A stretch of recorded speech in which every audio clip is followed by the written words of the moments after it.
আমার সবথেকে ভাল লাগে মোরগ পোলাও খেতে এবং কাচ্চি বিরিয়ানি খেতে। এই দুটো খেতে সবথেকে বেশি ভাল লাগে। পরিমণি খুব শক্তিশালী অভিনেত্রী। আসসালামু আলাইকুম। এনটিভির দর্শকদের স্বাগত জানাচ্ছি আমি স্পেশাল করেসপন্ডেন্ট জাহিদুর রহমান। দর্শক, আজকে আমাদের অতিথি ওপার বাংলার ভারতের কলকাতার জনপ্রিয় অভিনেতা পরিচালক পরমব্রত চট্টোপাধ্যায়। মিস্টার চট্টোপাধ্যায়, এনটিভির পক্ষ থেকে আপনাকে স্বাগতম। এবার তো আপনি বাংলাদেশে এসেছেন আপনার আজব কারখানার প্রচারে। এবার কেমন মনে হচ্ছে? বাংলাদেশের অডিয়েন্সকে কেমন দেখছেন? আমি এর মধ্যে অনেকবার আসা যাওয়া হয়েছে আমার বাংলাদেশে। একটা জিনিস অনস্বীকার্য হচ্ছে, প্রথমে একটা কথা বলে রেখি আপনাকে যে আমি অভিনেতা পরিচালকটা এটা মেনশন করার জন্য আপনাকে ধন্যবাদ জানাই। কিন্তু এই ওপার বাংলাটার জন্য একটুখানি ওর সংশোধন করতে চাই। আমি একজন অভিনেতা পরিচালক, যদি ওপার এপার ভারতীয় অমুক দেশের, আমি পৃথিবীর যে কোনো প্রান্তে কাজ করতে পারি। ৩-৪টে ভাষা মোটামুটি ফ্লুয়েন্টলি বলতে পারি, বাংলাটা দিয়ে শুরু। কাজেই আমার মনে হয় আমার ভৌগোলিক অবস্থানটা এখানে খুব একটা গুরুত্বপূর্ণ নয়। তো আর এবার আসি বাংলাদেশের দর্শকের কথায়।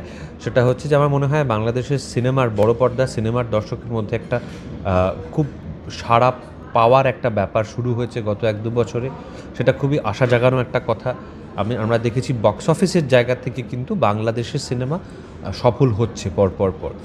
সেটা হাওয়া হোক, এটা সুরঙ্গ হোক, সেটা ওই ছবিটির নাম কী ছিল মাঝখানে, প্রিয়তমা হোক, বা এখন তুফান তো বটেই। সো ওয়ালটন এসিতে ইনস্টলেশন একদম ফ্রি।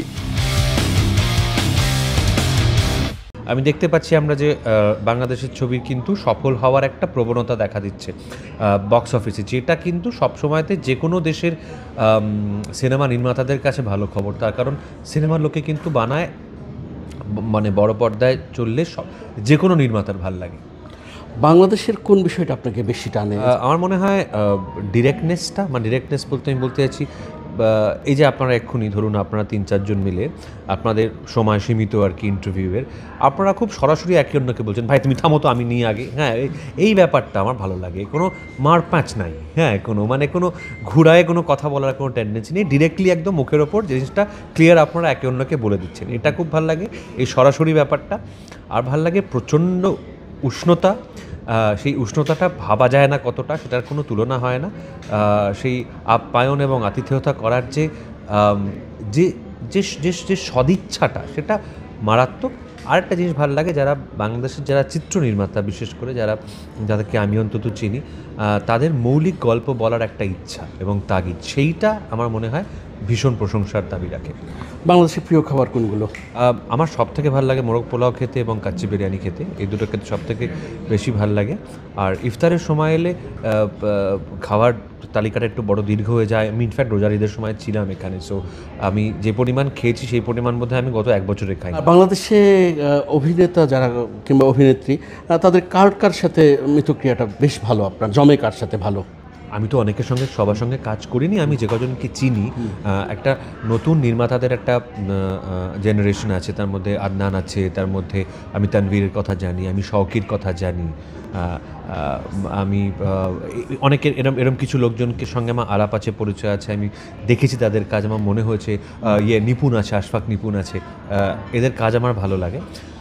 আর অভিনেতাদের মধ্যে আমি সবসময়তেই বলি, আমি মোশাররফ করিমের অনেক দিন ধরেই আমি তার অভিনয়ের খুব ভক্ত, আমি চঞ্চল চৌধুরীর অভিনয়ের খুব ভক্ত, আমি নিশোর কাজ দেখি, আমি অপূর্বর কাজ দেখি, মেয়েদের মধ্যে জয়ার কাজ তো দেখি, বলাই বাহুল্য। জয়া তো ভীষণভাবে মানে আমাদের মানে কলকাতাতেও প্রচণ্ডভাবে থাকেন আর কি।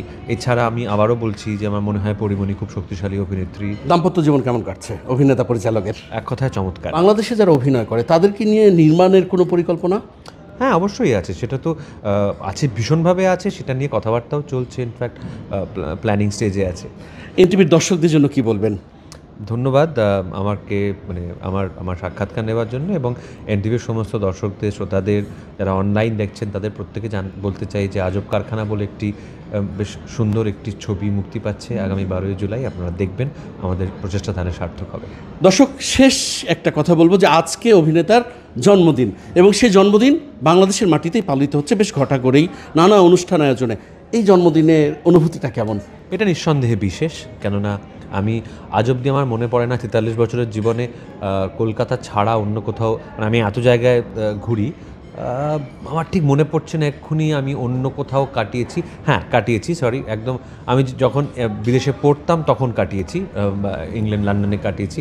এটা ছাড়া আমার মনে পড়ে না অন্য কোনো শহরে কাটিয়েছি। এবং কলকাতা ছাড়া অন্য যদি কোথাও কাটাতে চেয়ে থাকি আমি জন্মদিন, সেটা ঢাকাই হবে, তার জন্য আমি যথেষ্ট খুশি।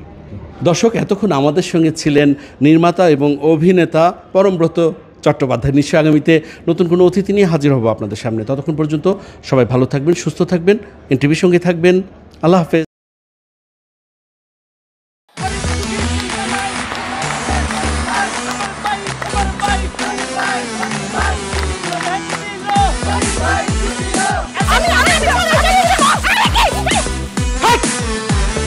কি ধরনের আকাম করছে জানো? শালা বিয়ে করলো দুখান, কিন্তু ফেসবুকে রিপোর্ট করেছে একখান।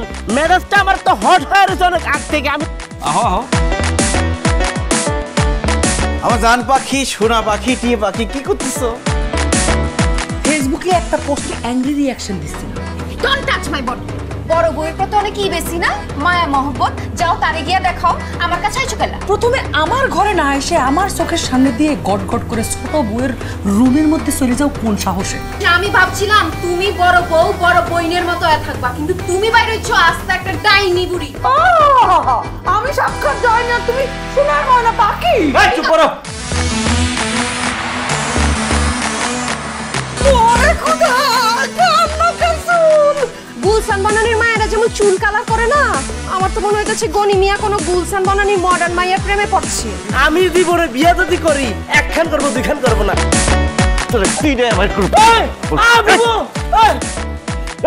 আরে কি করতেছো? আরে বাইরে করতে বাইরে, যা কইছি শুনো, গড়তে বাইরে তুমি কি করতেছো তুমি? কোথায় যাচ্ছ স্বামী আমার? হ্যাঁ, তুমি ছাড়া মোর কোনো গতি নাই, তোমার ঘরে একটুখানি দাও ঠাই। দেখাই দিচ্ছে ছোট বউ তার আসল রূপ, নাগিনী সাপিনী। শুনছি ভালোবাসা টিকে থাকে বিশ্বাসের উপর। আমার উপর তোমাদের সেই বিশ্বাস ছিল, আজকে দেখতেছি আমার উপর আর কোনো বিশ্বাস নাই। যেহেতু বিশ্বাস নাই, তোমাদের সাথে থাকার কোনো ইচ্ছা আমার নাই।